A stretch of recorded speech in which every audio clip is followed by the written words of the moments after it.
ጀግንነት የሌለው ሰው ለዳዕዋ አይሆንም በነገራችን ላይ ምክንያቱም ከማህበረሰቡ ጋራ መጋጨት ነው ዳዕዋ ማለት ማዕሉፋቱን የተለመደውን ነገር መቃረን ነው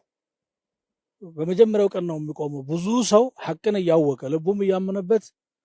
ፍርሃት ውስጡ ስላለ ነው የማያደርሰው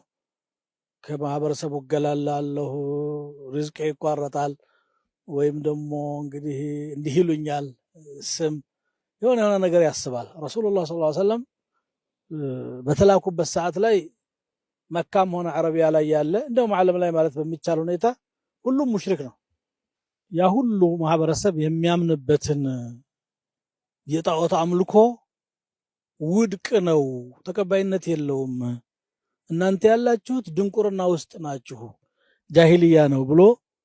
መጋፈጥ መቻል የጀግንነት ጥግ ነው ይሄ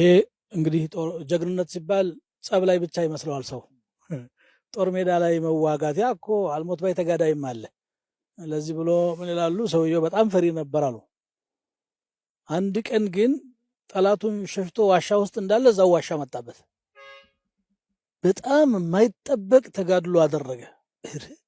በጣም ጀግና ነህሳ ይሄ እኮ አልነበረም የሚጠበቀው ሲሉት አይ ሙክራሁን አኹከ ላ በጠላለ ተገዶ ነው እንጂ ጀግና ሆኖ አይደለም የግዴታ ጀግንነትም አለ በቃ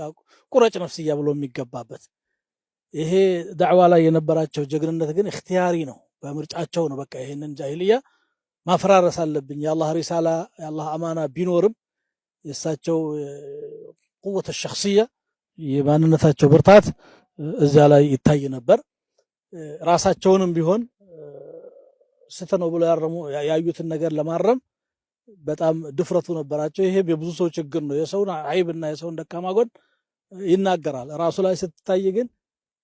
ቀለም ለመቀባትና የለችም ለማለት ጥረት ያደርጋል ነብያችን ሰለላሁ ዐለይሂ ወሰለም